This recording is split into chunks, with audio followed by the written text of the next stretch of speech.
প্রত্যেকেই নিজেদের মতো করে এই জুলাইটাকে পকেটে পোড়ার চেষ্টাটা করছে।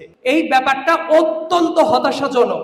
আমি ব্যক্তিগতভাবে অনেকগুলা বছর ধরে শেখ হাসিনা রেজিমের প্রত্যেকটা অপকর্মের বিরুদ্ধে যেহেতু ডিরেক্ট ফাইট করা মানুষ ছিলাম, সেই জায়গা থেকে আমি আরেকটা কথা মনে করি, এই 24-এর গণ অভ্যুত্থানকে কোনো অবস্থাতে আরেকটা চেতনা ইন্ডাস্ট্রি বানানো উচিত না, যেটা আওয়ামী লীগ 1971 সালকে নিয়ে করেছিল। আমাদের বাংলাদেশের জাতীয় ইতিহাসে 1971 সালের মতো গৌরবোজ্জ্বল অধ্যায় দ্বিতীয় আর একটাও নাই। খুবই সিম্পল একটা লাইন। কিন্তু মুক্তিযুদ্ধ হয়ে গেল, মুক্তিযুদ্ধ হয়ে যাওয়ার পরে আওয়ামী লীগ যেটা চেষ্টা করলো, মুক্তিযুদ্ধের ন্যারেটিভটাকে শুধুমাত্র আওয়ামী লীগের ফ্রেমে নিয়ে গেল। এর ফলে যেটা হলো, মুক্তিযুদ্ধের মতো একটা মহান জিনিসটাকে একটা চেতনা ইন্ডাস্ট্রিতে পরিণত করলো। দেখা গেল যারা রণাঙ্গনের যোদ্ধা ছিল, কেউ যদি আওয়ামী লীগের বিরোধিতা করত, তাদেরকে তারা রাজাকার বানাইতো, তাদেরকে তারা 400 টাকার মেজর বলে বিভিন্ন জায়গায় তর্ক করা শুরু করত। এই চেতনা ইন্ডাস্ট্রি আলটিমেটলি বিরূপ একটা প্রতিক্রিয়া তৈরি করলো।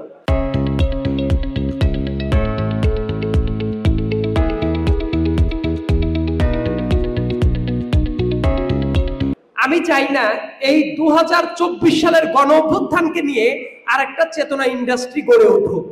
এই চেতনা ইন্ডাস্ট্রি যদি আবার গড়ে ওঠে, তাহলে দেখবেন যে কোনো কিছু হইলেই মদের সাথে কাউকে মিলবে না, আপনাকে ফ্যাসিবাদের দোসর বানানো হবে। মদের সাথে মিলবে না, বিভিন্ন ট্যাগ দেওয়া হবে। এই কালচারের কিন্তু কোনো শেষ নাই। আমরা যদি মনে করি অমুককে অমুক ট্যাগ দিব, তমুককে অমুক ট্যাগ দিব, এইটার কোনোদিনও কোনো শেষ হবে না। সবার একটু সেন্সিবল আচরণ করাটা অত্যন্ত জরুরি। এবং সামনের দিনের বাংলাদেশে আমার চাওয়াটা অনেক বেশি না। আমি শুধু কয়েকটা জিনিস দেখতে চাই। যে কোনো সরকারি অফিসে গেলে ওই মানুষটার সোশ্যাল স্ট্যাটাস দেখে তাকে ট্রিট করা হবে না। যেমন একজন সাধারণ মানুষ, একজন কৃষক লুঙ্গি পরে, একটা স্যান্ডো গেঞ্জি পরেও সে যদি ভূমি অফিসে যায়, তাকে ঢুকতে দেওয়া হবে, তার কথাটা শোনা হবে।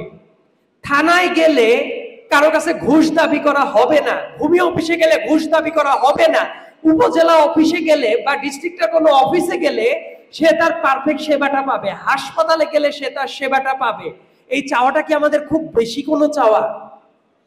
এই কাজগুলো যদি হয়ে যায়, মানুষের যদি 3 বেলা খাওয়ার ব্যবস্থা যদি থাকে, প্রত্যেকটা মানুষ, যেসব বাবারা আজকে কথা বলেছেন, প্রত্যেকে যদি এই ব্যাপারে নিশ্চয়তা পান যে তাদের পরবর্তী প্রজন্ম বাংলাদেশে বেকার হয়ে বসে থাকবে না, শিক্ষার একটা ভালো ব্যবস্থা থাকবে, হাসপাতালে গেলে স্বাস্থ্য সেবা পাবে, ন্যূনতম মানবিক মর্যাদা থাকবে, এতটা হওয়াটাই কিন্তু অনেক বড় একটা জায়গা।